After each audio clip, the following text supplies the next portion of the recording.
Hi there. Hey, this is just a short exposition on the word Lord as it had meaning back in 1611 when the Bible was translated into English in the King James Version. The word Lord came from was translated from the Greek word kurios, and the Greek word kurios has a meaning of the one in total control. But let's look back at the history and the circumstances of what we found in England in 1611 when King James directed that the Bible be translated into English.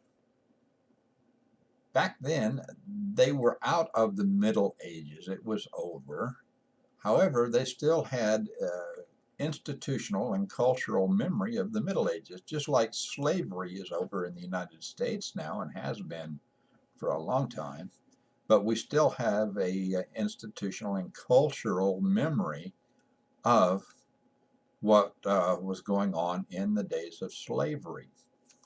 Now, back in the Middle Ages, the word Lord had such a dramatic, literal meaning in people's lives.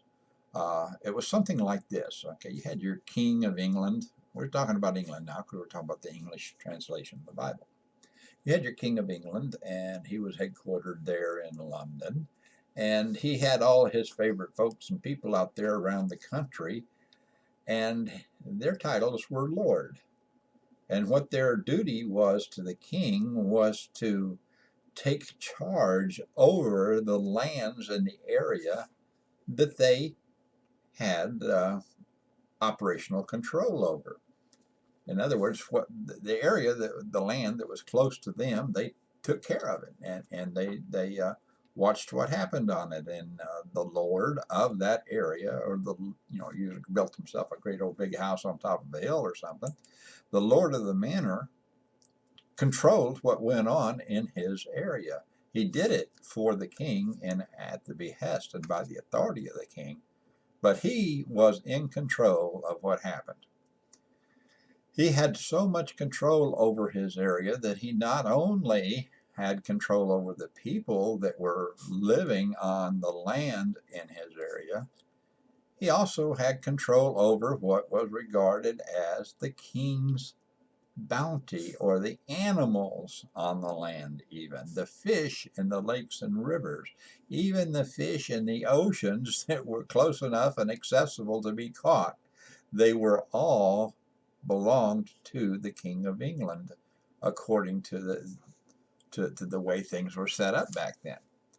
And that same degree of control counted on people. I mean, if they had a gameskeeper, if the lord of the manor had a gameskeeper, which he did, that kept track of the herds of deer and the flocks of pheasants and the hutches of rabbits and things, and kept track of what the population of the wild animals were on the Lord's land. Now, if he had that much control over the animals on the property that he was in charge of, think about the control he had over the people. Let's say, for example, there was a young man living down in the village at the bottom of the hill, and this young man was very industrious and very intelligent, and he happened to work in the king's stable up at the big house and taking care of the king's horses. And he did a good job. His name, let's call him Bob. Now, Bob eventually met a girl named Susan, and they fell in love, and Susan worked in the kitchen up at the big house. And Bob and Susan fell in love and had a little opportunity to get a little cabin of their own, or a little cottage of their own. And he would go to work up at the stables every day, and she would go to work up at the kitchen every day. And eventually, Bob got, did we say Susan? If we didn't, if it wasn't Susan, that'll be Susan now. And Bob got Susan pregnant. And she went and kept on doing her job and stuff until it came, the morning that she needed to birth that baby. She got word to her neighbors, and told Bob, says, now you tell the people, you tell the head chef up there, you tell the head guy in the kitchen, I'm not going to be there today because I'm having this baby. And you ask them to send a midwife down here so she can help me have this baby. So Bob went off to work and relayed her message, and the midwife came to help Susan have the baby. And we know they had midwives back then because, golly, they had midwives all the way back in the days of Moses, is what the Bible tells us. Now, the new mom and the midwife did what mothers and midwives and doctors do all the time when a new baby is born. They took a look at it, counted fingers and toes, and decided, yeah, hey, this is pretty cool. Now, at that time, let's say this was a little boy that was born. After the baby is born, the midwife is there. They've done their initial check over, and things are beginning to be put back together and steer towards normal routine. Word was sent up to the big house on the hill, to the lord of the manor, that Susan had her baby, and it was a little boy. And they called his name Bill.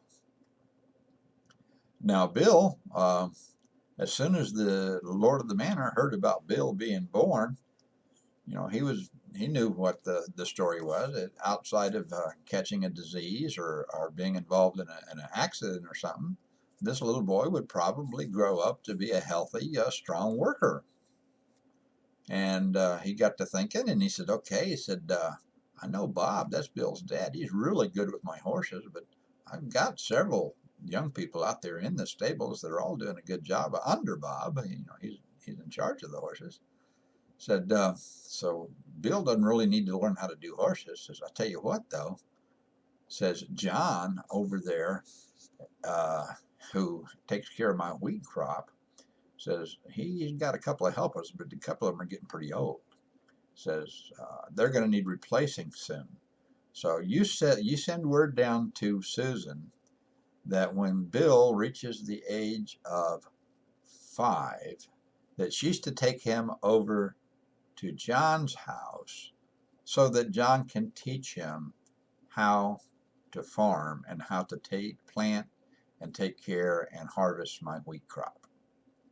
Now that, folks, is what the Lord had as a means and a scope of authority over people back in the Middle Ages.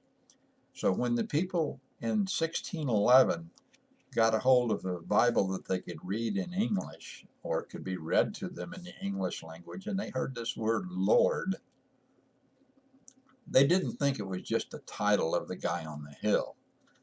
They understood that the word Lord was the person that had the authority and control over their lives.